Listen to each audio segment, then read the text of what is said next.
and welcome to the Earth for All webinar on the Universal Basic Dividend. We have three great speakers today, and before I come to the introduction of those, and we will hear a little bit more insights on the topic specifically, my name is Till Kellerhoff. I'm Program Director at the Club of Rome and coordinator of the Earth for All initiative. I will provide a very, very short introduction to Earth for All so that people who are joining know what we're actually speaking about before we introduce our great panelists and dive right into the topic of the Universal Basic Dividend. Many of you will know that, but the Earth for All actually came together 50 years after the publication of the first report to the Club of Rome, The Limits to Growth in 1972, pointing out that there's no unlimited material growth on a finite planet, and very much trying to look at the interactions of social and environmental factors. And I think that is very, very timely today as well, as the Universal Basic Dividend tries to deal with this interconnectedness of both the ecological and the social dimension very, very closely. And what we try to do at Earth for All is bring together a group of system dynamic modelers to see the interactions also on a quantified basis. How do social and environmental factors belong together? We all know all models are wrong, but some are useful. So we worked with a lot of economists from across the globe in a transformational economics commission to make sure that we embed the narrative in a broad scope and come up with policy solutions that enable us to deal with a poly crisis we are in and with an economic system that is truly able to deliver well-being for all on a finite planet, something we see is not working at the moment. This group came together and asked for 5 key turnarounds. And these 5 key turnarounds, again, reflect the need to both think about the ecological and the social dimension. So you will see here that we discussed the topic of the energy transformation, which is very often discussed, and the transformation of our food system, which has been often discussed. But we see that without addressing the social issues as well, without dealing with inequality, poverty, and empowerment, we will not be able to fulfill the transformation and establish a good life for all within planetary boundaries. So we know that we have a lot of key tasks ahead of us. We know that we need a transformation of our economic system that is not mainly a technological challenge, but a challenge of social acceptance. And I think that is very important to keep in mind today, that we know that we have a massive transformation ahead of us. And we know that the future will be disruptive and that we need to establish social safety nets during this transformation to protect all in society. And that is one key theme of the topic today. You find the suggestions as well already in the publication published 2 years ago, Earth for All, a Survival Guide for Humanity, today out in 10 different languages, which describe the turnarounds, which describe different scenarios we are moving in to the future. And as one key component of that, the concept of the Universal Basic Dividend. And that is a crucial part because we see that we are all co-inhabitants and co-owners of Earth, but that this also comes with a certain degree of rights and a certain degree of responsibilities. And that was very much discussed in different publications in Earth for All and so-called deep dive papers that you can see here that go a little bit more in detail. And that's the topic we want to discuss today. A universal basic dividend. What is that? How can it be implemented? Are there experiences with that already in the world? And how do we truly make this as a tool to achieve an Earth for all? And in order to discuss that, we have 3 great speakers whom I will shortly introduce before they introduce their concepts for about 10 minutes. But we also want to make this as interactive as possible. So please always ask questions in the chat. Many of you have already asked questions in advance that we will present to the speakers and the panelists afterwards. But we want, after the first part, after the introduction, to really make this an interactive session. So please feel free to ask questions or comment in the chat. With that short introduction, I'm very, very pleased to introduce our today's speakers. First, Ken Webster. Ken is a visiting professor at Cranfield University and a fellow of CISL, which is a Cambridge University Institute for Sustainable Leadership. From 2010 to 2018, he was a head of innovation for the Ellen MacArthur Foundation and is also the founder of the Society for the Circular Economy. Ken is a member of the Earthfall Transformational Economics Commission and contributing author of Earth for All. Welcome, Ken, and great to see you here. Secondly, we have Sarath Davala joining us from India today, a sociologist and president of the Basic Income Earth Network. He's co-author of the book Basic Income, a transformative policy for India, and contributing author to the Earth for All deep dive paper, Unconditional Cash Transfers and the 5 Turnarounds. He was also research director of the Madhya Pradesh Basic Income Pilot and is currently co-director of Work Free. Welcome, Sarath. Great to have you here and looking forward to hearing your insights. And we have Caroline Whyte here.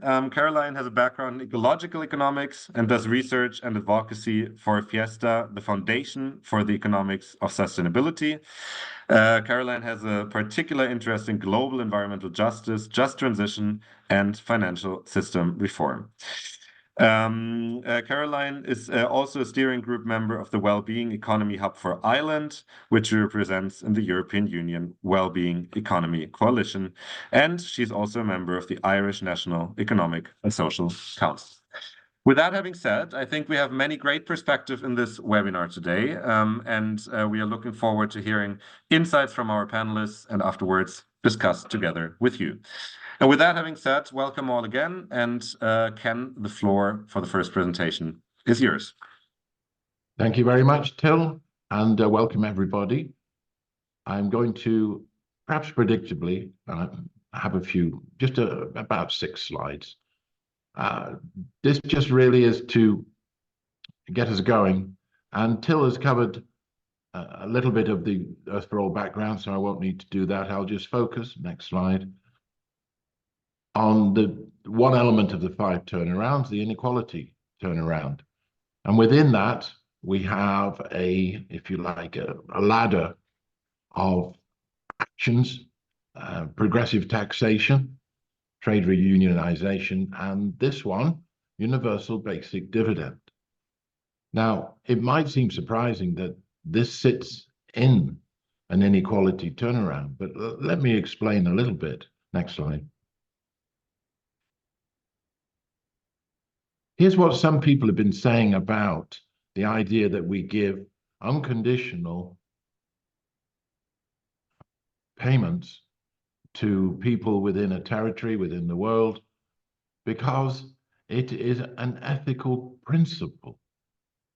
And Till's hinted at this a little bit, and it's in the top quote there from James K. Boyce, who I recommend very much as something to read, anything he writes. We believe that the gifts of nature should be shared in equal measure by all. These gifts include the right to a clean and safe environment, the right to share in revenue that is generated by limiting the use of scarce resources. Now, most global resources are captured, they're enclosed, they don't behave as though they were a common inheritance. And the question might be, where's my share of this? Or when it comes to, say, commons such as the atmosphere, well, how come you can pollute that and you're not compensating me and you're not being discouraged from doing that pollution? So a couple of other quotes, you can see them on the screen. I'm just going to generally describe them as a way of capturing surplus from enclosing the commons, from enclosing resources, and then investing those funds, and the return from those investments are then shared out equally to everybody in a defined territory. So Professor Guy Standing is really good at this. More and more income has been channeled to rentiers, those owning financial, physical, and so-called intellectual property, while real wages stagnate. So he brings in the fact that it's not just, say, mineral resources or oil, or it's the atmosphere. Rentiers, those who own assets and charge for access to them, include, say, the financial infrastructure, maybe the intellectual property. Intellectual property is a huge generator of unearned income. Some of it's legitimate, while some of it is clearly a surplus. At the same time, the traditional route out for workers is to contribute to production. Yes, they're contributing to production, but real wages have fallen or stagnated in many places, if not fallen. And it's interesting that most of our wealth, the quote on the right here, is captured and extracted by the rich rather than distributed fairly among citizens. But of course, we get the environmental cost of the process. And the simple idea at the heart of most proposals for a social dividend is therefore to charge user fees on shared resources, which then can be distributed to all citizens as a basic right. So it's an ethical principle. It's Earth for all, after all, and charge people user fees to access shared resources, and then these fees can be gathered together and distributed to all citizens as a basic right. And it seems somehow proper. That's like seizing the higher ground, if you like, morally. And Yanis Varoufakis, a well-known Greek politician and activist, he thinks of basic dividends as a trust fund for all our children to be financed by dividends from our aggregate capital, which was, after all, created collectively.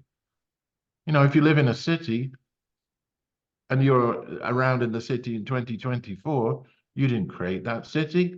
So much of that infrastructure, so much of the knowledge, so much of the resources embedded in it is an inheritance from people in times past.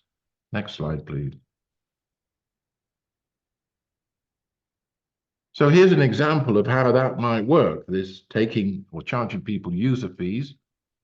This is part of what's called a climate fee and dividend. So a carbon dioxide fee is charged on natural gas, number one, coal and mineral oil products. Prices for fossil fuels and carbon-intensive products increase, but climate-friendly products and low-emission transport become more positive, more competitive. But the revenues, this is the key thing, the revenues are evenly distributed among citizens because it's part of their inheritance, if you like. Somebody has been generating this CO2, and the revenues are due on fees for this to everybody, but particularly low-income individuals and families profit from the per capita payments. So we want to discourage CO2 emissions, so we might charge more for it. But if you just leave that as it is and do not distribute the additional fees which are attached, you just punish the poor for something that they primarily did not cause. The poor don't generate anywhere near proportionately very much of the carbon emissions. It is the much, much, much better off who do. So we want to discourage them. And the climate dividend, anyway, it flows back into the economic cycle. So this enables poorer people to, if it's done at the right level, spend a bit more. So it, in a way, is a little bit redistributional. Periodic increases in the CO2 fee will help us reach our climate goals. So this doesn't hurt the poor. It applies a sort of natural justice, and it increases prices, which encourages local production and consumption becomes more competitive. It encourages conservation efforts. It makes homegrown solutions more potentially viable in all sorts of areas, from agriculture through to building and construction and so on. Next slide, please. So I think it's not possible to look at this circulation or recirculation if we don't have a sort of image of how wealth is distributed in the world. And here you are. I mean, the graph has to be truncated because it doesn't really have enough space to show what happens with the richest 1%. But you can see along here that even the bottom 50% of people, the wealth ownership is very, very low. It's only 2% of total wealth. It almost takes my breath away every time I look at it. and the 1% of the population own 38%. So the citizens' dividend will provide an unconditional monthly payment, it says on the left, Jason Schurer, to all citizens from a publicly owned trust. Now, the key thing is it's not just sent into government. Why not? The thing is, this is a transfer. It's not input towards welfare payment. It's a transfer of dividends. Dividends are a share of what you own. And if we collectively own all of these resources, this is a payment to shareholders, if you like. We're all shareholders in this sense. And it also makes it more transparent. If it goes into a separate fund, a citizens trust fund, a commons trust, you can see what comes in and you can see what goes out and where it goes. It is just a transfer. Otherwise, if it went into government, somebody would say, oh, well, this year we need to spend it on X, or we need to give it to these projects. And people wouldn't trust it so much because, oh, it's just another fundraising exercise and I'm not being compensated. So it's important to have those two elements. Everybody gets an unconditional payment and the funds are directed to an allied but not government, necessarily government-owned institution. It's a fiduciary trust. And it applies to all of those things for which a great deal of unearned income has been obtained.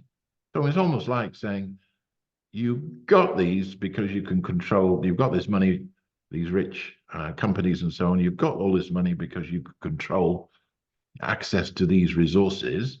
So that's in a way unearned. And we're going to give the people's share to the people as, oh, it doesn't have to be earned, it's unearned income, it's a dividend. And in a way that feels very much as it should do.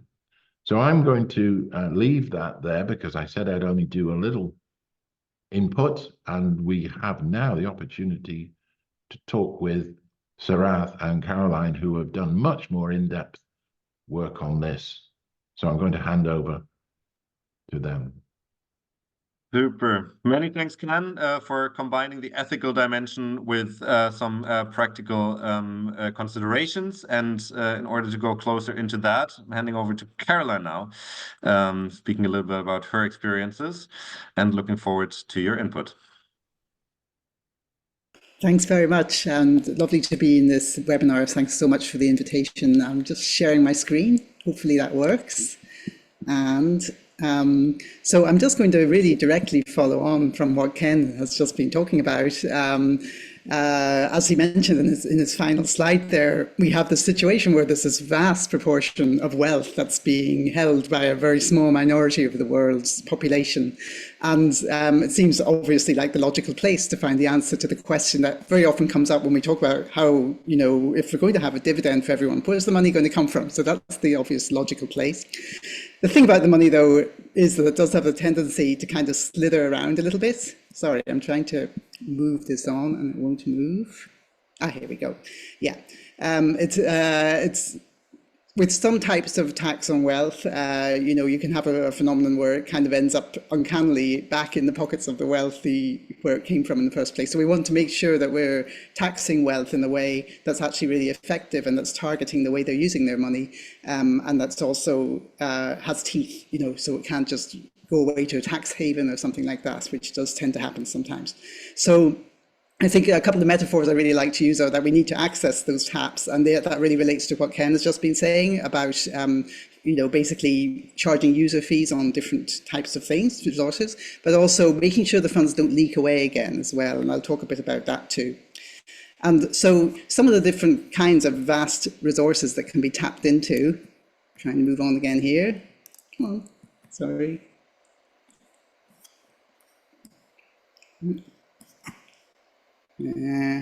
If I can't get this to work, I might have to ask you, Fran, to take over. Sorry, because it's not moving on. Apologies.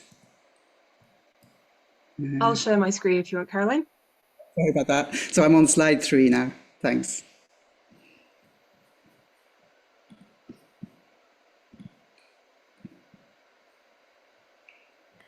Nearly there. Thank you. And all just in the between, also thanks for the questions that are coming in. Feel free to send more, and we will come to that after the sessions. And back to you, Caroline. Great, thanks a lot. So yeah, if you could move on to perfect, great. So basically, we've Ken's already talked about the possibility, for example, of charging a fee on fossil fuel extraction, and I'll talk about that in a little more detail in a minute. There's also lots of other ways that we could generate these funds or collect these funds, because we're not really generating them; we're actually collecting them. You know, as he says, as a right in many ways. For example, there's royalties on mining, and both of those first two points there, the fossil fuel and the mining, they're very interesting because they both relate directly to energy. The mining has a strong connection with renewable energy because there has to be mining in order to access the raw materials that are needed for renewable energy. Now, there's some caveats with that, with both of those energy-related funds, which I'll talk about in a minute too. But my point right now is that these are things that the wealthy spend a lot of time and a lot of money and resources on. So they are really good things to target from that point of view. Vastly disproportionate amount of energy goes for the use of the wealthy, as Ken mentioned. Land value tax is a super interesting way also to generate or to collect revenue, because with land value tax, you're basically taxing something that you haven't contributed to personally as well. And it's something that's very stable, and it's, again, something that the wealthy really make a lot of use of. They tend to invest funds in real estate, and this has all kinds of bad side effects. It makes real estate into a speculative asset, essentially, which is a real problem. So this is a way to help to forestall that kind of dynamic where we've got these unhealthy bubbles, speculative bubbles to do with real estate, making it hard for other people to have basic right of shelter and housing. And it's also a way to generate funds as well, and it's very stable. It's something that can't be put in a tax haven. If you want to invest money in land, you can't put land in a tax haven. So it's a really good use, a really good way to tap into this. Then there's financial transaction tax. That's another really interesting one, because again, there's a lot of stock market transactions that the wealthy are involved with. This is something that's been discussed quite a bit and has real potential. There's a tax on other things like electromagnetic spectrum as well. And again, there's some potential there. And the final thing there is market concentration fee. This is something that's less well known. It's Peter Barnes came up with this idea, I believe. He's another person worth looking into his work.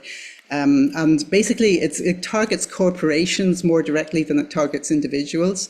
But the net effect would be very similar, because what it does is if you have a large corporation, a large IT corporation, and it's coming to dominate the market, like if it's got a certain percentage of capture of the market, then you're going to have a fee charged on that, on their profits, and that fee will go up depending on how big, the extent of capture of the market that they have. So it's a really useful way to forestall the problems with monopoly, while also, again, generating some revenue. So it's quite useful in that sense. Okay, can you go to the next slide, please? Great, thanks a lot. Oh, sorry, can we go back one? I think I missed one there. There we go, great. So just a couple of caveats, as I mentioned, about the energy-related revenue sources. For fossil fuel, obviously there's a really important thing, which is that we want to phase stuff out. We have to get rid of fossil fuel. So any revenue that we get from fossil fuel that we use for dividends is going to be temporary. And that's something that we have to bear in mind right from the start. We don't want to lock in a long-term dependence on that revenue. And we want to make sure that we really are phasing out fossil fuel. And I'll come back to that again in a minute, actually, but that's just super important to bear in mind. And then with mining, again, we have to be super careful, because mining has huge environmental impacts, and we don't want to be in a situation where we're actually trying to maximize mining in order to maximize these revenues. So we want to make sure that we're getting dividends from other places as well, and not only from energy sources like that, which can have problematic side effects. And then with land value tax, it's not a huge issue, but it's not fatal. But the thing with land value tax is that it does take time to implement. It's also not very politically resonant for some reason. There are lots of possible reasons for that. I think that could change easily. But In any case, in order to effectively implement a land value tax, you need about 10 years for some countries at least, because it needs a detailed register of land, for example. And a lot of countries don't have that, not even some industrialized countries. Some of them don't even have it. So it's a little bit complex. So the way we think about this in FEASTA, in my organization, is that we can focus on the fossil fuel, for example, as a short-term goal. And that can then be used as a springboard for the longer-term things like land value tax, for example, and market concentration fee. So that's where we're at with that. So next one, please. Okay, so I'll just talk briefly about our fossil fuel initiative. So it's a version or a variation of what Ken mentioned earlier. It's called Cap and Share. And for us, we're very concerned with, as I mentioned, the fact that we have to really phase out fossil fuels. So we don't want to have any kind of system that might have a perverse incentive where there's a kind of lock-in to continuing to extract fossil fuel. So we think that we actually need to have a hard limit on the supply of fossil fuel into the economy. And you can charge a fee to fossil fuel companies to, they have to buy permits. They would have to buy permits in order to be able to extract fossil fuel. And this would generate the revenue and then in turn produce the dividends. And then the amount of permits that they could buy would go down year by year. So it would be a kind of locked-in phase out over a period of years. And we've done a lot of thinking about this, and we have a lot of, I could be very happy to answer questions about it. We have an alliance called the Cap and Share Climate Alliance with a group of NGOs from around the world who are all working on this. And one last thing I just want to say about it is that one of the things I really like about it is that if you're only pricing fossil fuel and you're not putting a cap on it, I think there's still a risk that the wealthy can slither out of really much reducing their fossil fuel use because they're the least sensitive to price of everyone. So you can have a really high price and yet still have a disproportionate amount of fossil fuel being used by the wealthy and being used very recklessly in a lot of ways. So if you have a cap, then that's a different story. And it's fascinating if you look at, for example, the history of rationing or of resource management commons, Elinor Ostrom's work, how people respond very well to fairness. And if they see that the wealthy are in the same boat as everyone else, it's a very, very encouraging thing. So something like this, I think, is actually it has a lot of potential. Okay, final slide, please. Oh, sorry, second last slide. Right, so just very quickly, we've done a little bit of number crunching about the potential for dividends from cap and share, for example. And with a rather modest price for permits for fossil fuel, you could end up with quite dramatic effects for the 10% of the population who have the least income. There's a little sampling here of some countries where the lowest income, 10%, have a very low income, and their income would go up an enormous amount. And this is a modest dividend. This is $360 a year. It's really not much, but you can see what a difference it would make, even that, to a lot of people. And that's as I say, an unambitious in many ways start, but it just gives an idea or a perspective. In terms of climate finance, if you add all these figures together, you end up with way more than is being promised now. And that's, again, a very striking fact and very interesting and important. Okay, now really the final slide, please. Okay, so the last thing I just wanted to talk about, and this is a vast topic and I won't unpack it all now, but basically we want to make sure that these dividends retain their value, that they don't get swallowed up into the kind of vortex of financial speculation or there are various hazards that we need to avoid. So I already alluded to tax havens, and I think some of the ways in which we've talked about tapping into wealth would help us to avoid the danger of money getting sucked into tax havens. But we also do need to confront them directly. I think we do need to find ways to close down the tax havens and alleviate the problems that they're causing. And it's not an area I'm an expert in, but from what I've understood, transparency is very important. Knowing where the wealth is going and being very upfront and making sure countries are upfront about this is a really good first step. Letting the sunshine in on that is really important.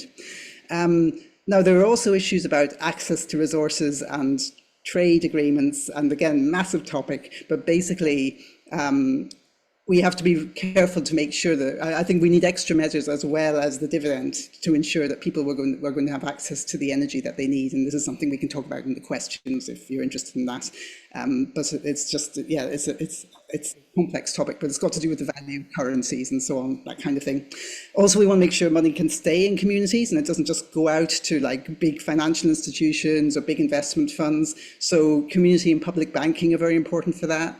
And finally, last thing, another massive thing I'm throwing in, universal basic services, which is basically infrastructure that's, for example, hospitals, healthcare, education, access to parks, access to libraries, and so on. These are things that people shouldn't have to pay for with their dividend. And that's very important because these are things, a lot of them are natural monopolies. They aren't things that should be exposed to market forces. And so in order to sort of counterbalance any risk of the dividend being kind of sucked into having to pay for these things, we also need to provide these services, and they be provided for in a different way. But anyway, I think that's it. I think I've covered all I needed to do. We're going to, despite all these caveats and all these complications, I think there's a massive potential from these dividends, and I'm going to pass on now to Sarath, who talk about that, I think, more. Thanks. Fantastic. Thank you, Caroline. And yeah, you touched upon many points that are great to discuss in detail as well. I also see some of the questions in the chat already. Ken answered some as well. So we will dive deeper into that in the second phase. But first, very much looking forward to Sarath hearing your insights. Floor is yours. Thank you, Till, and thank you for having me here. And fascinating presentations. I'm so charged up, and I have, I think, less than 10 minutes now. I can't even give you a teaser. I want to pick up some of the wonderful points that Caroline and Ken have made, but I think in Q&A probably we can go into that. I come from the basic income Earth network background. I mean, universal basic income is what we talk about, but I'm not at all picky about the terminology that we use. I think we are raising actually civilizational questions today. And the beauty about the way we are tackling all this in the new century, the 21st century, is that we are coming up with radical solutions rather than just radical critique. You see, I think these solutions that I see in front of me is so empowering. Okay, that's already 1 minute done. I'd like to give you some clarity about what we mean by universal basic income, because there can be a lot of confusion.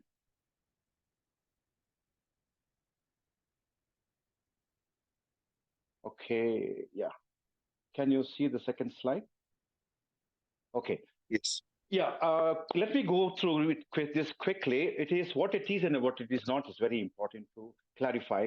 It is cash only and not vouchers, food stamps, or any kind of in-kind transfers. Okay, a cash that is used by the entire country. It's individual and not to the household, head of the household or anything like that.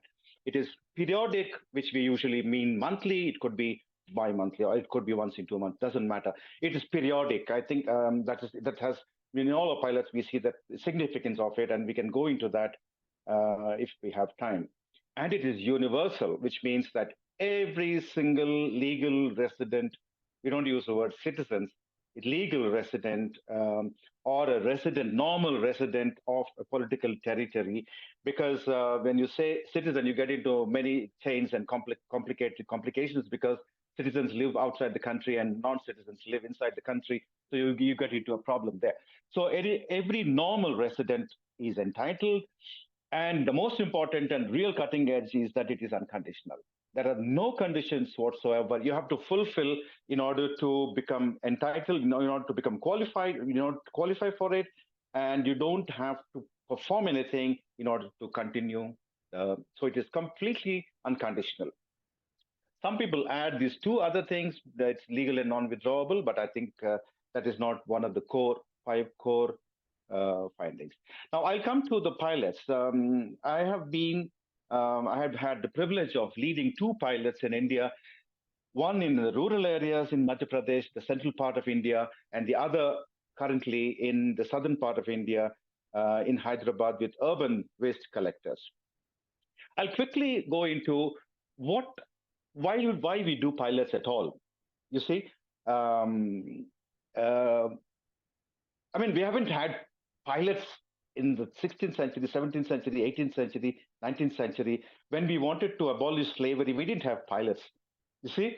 So why is it that we have pilot culture now? We want everything we want to have pilot now. I have questions about the evidence-based policy making kind of a paradigm. I mean, you can easily subvert that kind of thing, but I'm not justifying that. We do pilots. I have been involved in pilots. They serve two purposes. One is that, of course, the scientific purpose, because everybody wants evidence that, do you think really basic income will work? You think people will really use it productively? Do you think people will not drink it away? Do you think they will not become lazy? Blah, blah, blah. So there's a whole plethora of questions you have. So to respond to that, I think we have enough evidence now. We have stopped responding to those objections. But still, we continue the dialogue. The second and the more important part of a pilot is that when you do a pilot in any given situation, you actually generate a conversation there. And that is very important. The kind of things that Caroline and Ken have been talking about, we have in our language, we have a saying which says that you pull one wire in your backyard, the whole backyard starts moving. So these are the things that we have come to believe in certain givens, that who are the growth drivers in our society and who are not. Okay, so who should be facilitated? Who is entitled to what and how much? All these questions, there are no answers given by nature. These are answers we gave. We made choices progressively, one after another. Progressively, we have made choices, and we have arrived at a tipping point today where our Earth itself is in danger. Okay, I will leave it at that. So for that, I feel it's necessary, both at the societal level and the scientific community, with the politicians, every section of the society, we need to start talking about these things, and conversation is needed. So a pilot, I realized that has the power to generate that kind of a conversation. And I really value that conversation. I think we are working in about 45 countries. We're trying to do pilots everywhere, small and big, but our aim is to create conversations, start talking about these givens. Now, rural pilot in Madhya Pradesh, it was a small amount of money. It was very remote and very rural.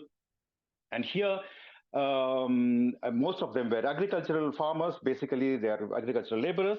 And in Hyderabad, where we are just about to complete our study, this is the urban waste collectors. We have in Hyderabad about 15 million people. I think we have at least 200,000 families which do this kind of a manual collection of waste. So we wanted to see what happens to these people if you really give a basic income. We have given them 18 months. Both in the rural, we gave 18 months. Here also, we gave 18 months. I have a reason why we give 18 months. And then try to see what, at a granular level, at the household level, at the individual level, what actually happens when you give, using all these 5-point formula. I mean, the reason we say 5-point formula is that unless you follow all the 5 rules, you will not get the kind of results that I'm talking about. Till, I have another 4 minutes or 5 minutes. Yeah, 3 to 4, let's say. Okay, I'll take 4. Okay, now that I have just 4 minutes, I'll just touch upon some really important processes, and I think each of these can be a chapter in a book on basic income if we are writing whenever we do our reports. Now, it's like when you give a regular basic income to families which are relatively poorer, it's like drip irrigation. You send it directly to that individual and that family, that household. And we have noticed that one of the most important things that we notice is the labor choices that they make, the employment choices that they make. It's not a major shift. That's why it's very incremental, that I just move away from Till to Caroline. Okay, I'm working for Till, now I move to Caroline. It's just a small improvement in my life. That's all. And I think cumulatively, such small improvements. I'm sorry, I didn't mean anything, Till. Just an example in front of me. So cumulatively, all these add up. That is one important area we see. The other is that they borrow less. If you are familiar with the poverty literature, you find that people who are in poverty, they live a life of continuous borrowing.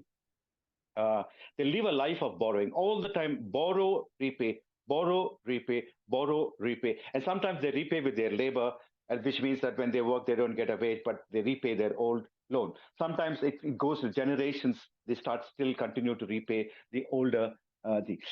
Now, why do they not borrow? We can go into that. I can answer many questions on that. Because that I will tell you after this, I'll just read out and then leave. I'll tell you how X becomes 28X. They're given X amount of money, and that becomes 28X. I'll explain why. How? When you give individuals, there are 6 people in a family, 6,000, 6X you already have. And then they save the money. If they have sowing season coming up, they save money for 3 months, and you have 18X there.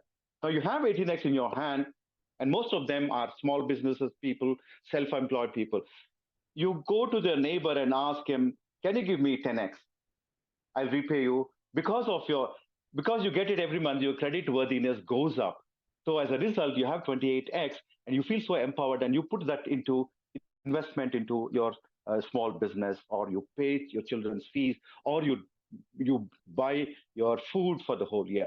So I think the cumulative effect of this model giving a basic income to people, we have seen actually the effect is enormous in their lives when you see it on the whole. Now, the other important areas, I can go into them in terms of the food intake, the food sufficiency, and the food adequacy. I think that increases, especially senior citizens who have to wait for their children to buy them medicines. They become so empowered. It's a question of their dignity. They can go and buy their own medicines. We have seen time and again that happening.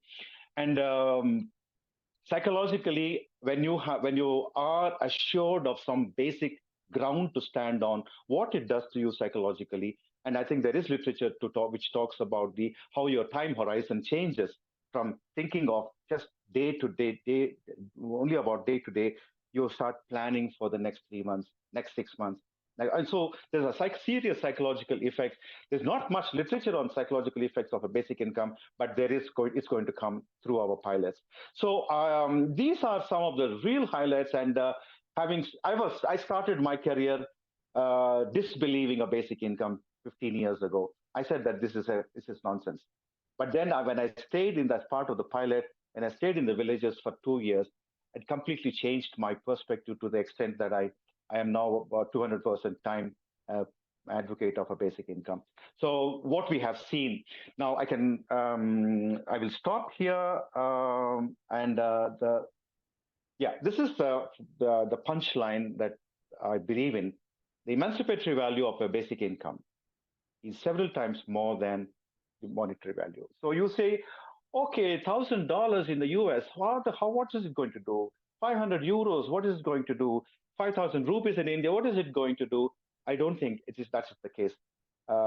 Because of this cumulative effect, it has a very serious impact, positive impact on people's life. I end there. Thank you so much. Thank you very much. And thank you all to all speakers for these insights. And as always, we probably have way too little time to discuss all of that in greater detail. But we have different questions and participation by the audience. And I would structure that in, for now, 2 blocks. One, the first block is a little bit about the clarification of some issues. We have received questions of people not being sure about some terminology and about certain aspects there. For the panelists, I posted some questions in the chat, and you can pick and choose a little bit. Maybe in 2 minutes, we do a round of these questions. I think what is important, what was pointed out in the questions repeatedly, is what then really is the difference between universal basic income, universal basic dividends. Caroline, you mentioned universal basic services.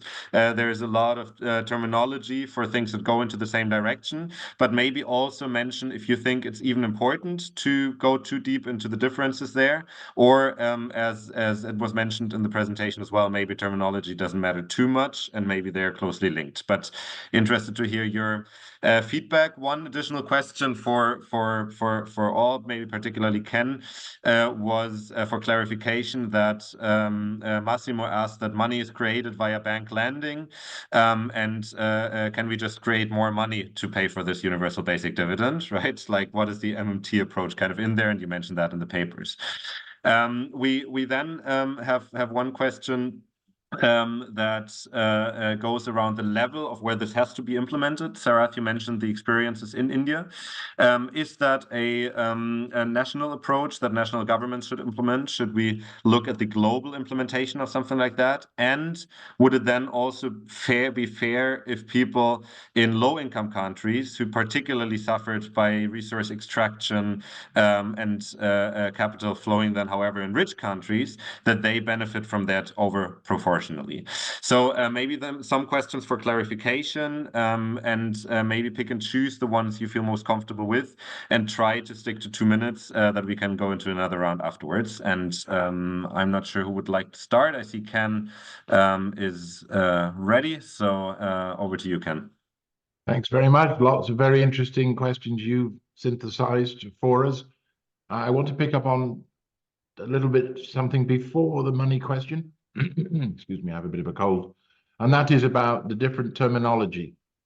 Now, one of the important, the range is there. Basic services, basic income, a basic dividend. They are really quite different. A basic dividend focuses on transfer from economic rents, you know, the unearned surplus, that moves that around because these are shared resources. A basic income could be directed just in the normal way through government expenditure and related choices. It's still an income, it's still in the same conditions, but it seems to matter whether it's a dividend or not, because some people will object to, oh, you're just giving money away that could go to a hospital, which brings me to services. Universal basic services would have to be a complement. I think Caroline mentioned that, a complement to a basic dividend, because if all your energy prices have gone up because you have added fees to energy prices, it doesn't necessarily help you if you're living in a place without a free bus service, or you're really outside, you don't need access to a hospital at the moment. You see, the basic dividend focuses money in on the individual, and they make the choices with it. It could be complemented by both of the other categories, but for clarity, at the moment, I tend to favor talking about the dividend. Second thing quickly, 30 seconds on money. Money is a great question. Of course, it can be created. It can be created without debt, actually. If the government is strong enough, the currency is strong enough, you can create money without debt, and you can put it into action, and you can tax any surplus. What do you mean by surplus? If inflation tends to pick up, you could tax that away. Of course, you can do that. Money is created out of nothing at every stage. And why shouldn't we be able to use the power of that? You can do, but it takes a lot of political positioning to not issue it as debt, because a government usually likes to keep certain constituencies happy, and getting them to buy government bonds and giving them interest in return is a very powerful thing. But that's a huge topic, and I think Caroline's written an answer on that. So I'll shut up there for the moment and move on. I think that was about 2 minutes. Very good. You already answered the question by Emma on the issues of inflation. We feel reminded of Keynes' statement, anything we can do, we can afford, and the limiting factor might not be the financial resources, but real capacities. Over to Sarath. I see you're unmuted. Maybe you go first. Yeah. I think the definitional issue is not at all a problem. Not at all. I don't think that matters, because a dividend is an entitlement that you automatically get, and I think it depends on what perspective you're coming from, where the money is going to come from, kind of questions. So you ask this kind of questions, so you get this kind of terminology. So I feel that they're siblings. I mean, they are all related to each other. We are not saying you give a basic income and forget about, leave everything to the market.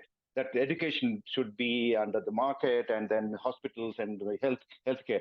So I feel that, I think we are saying, like Ken or Caroline said, that I think it should be complemented. I think UBI, services have to be there, and they should be free, and people should not be pushed into the market to buy those services. So that is not an issue. And today we are saying that it's people's inheritance. If this earth belongs to people, and governments are only custodians. Now we are raising all those questions today because we have reached a tipping point, and I'm glad we reached the tipping point. Now the question about national, global, or local level, where should we start? My experience shows that probably we have to talk at all levels.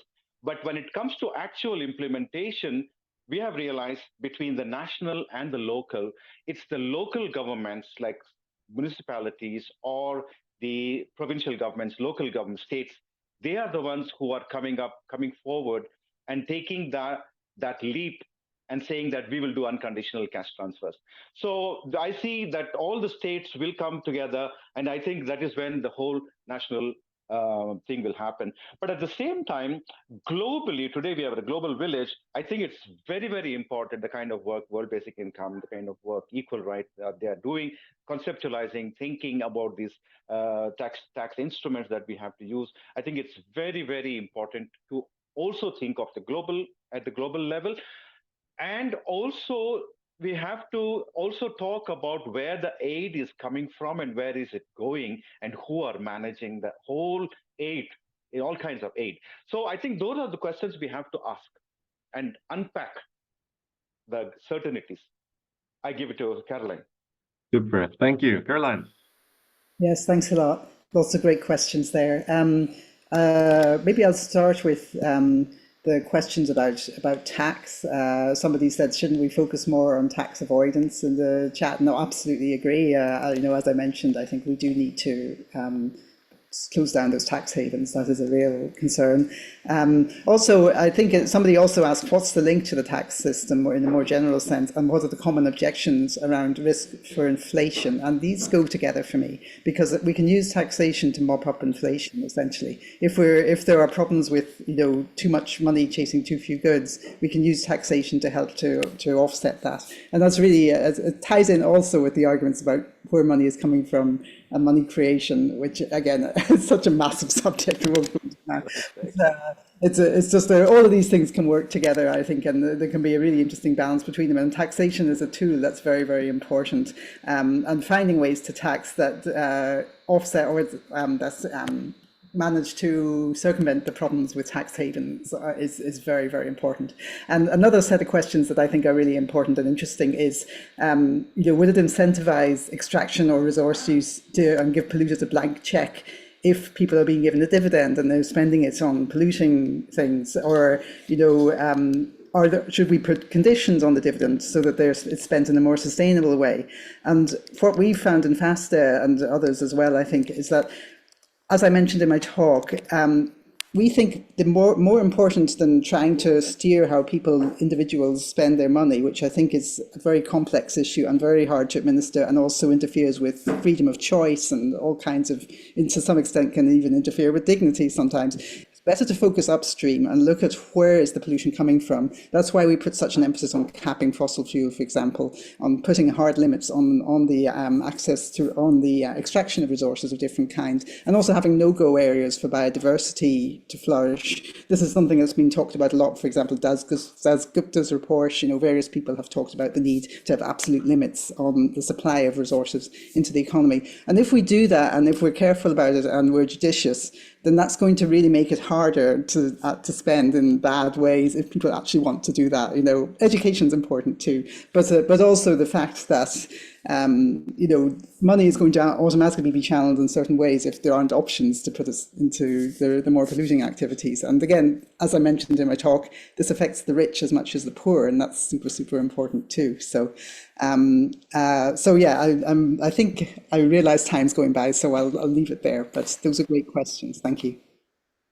Thank you, and we will do a second round now, and I know we have to keep it short, and we don't have time for all questions. But the second round, I want to mention that is really about the transition challenges and issues in implementation people have mentioned, because one key question was like, okay, even if we agreed, how is this being implemented? Jeremy here in the chat asked how we propose to get the demand and acceptance in the public. I think you pointed out that also during the European elections, it became clear that economic insecurity is one of the key reasons for people to shift to right-wing movements, and that economic security is an important factor.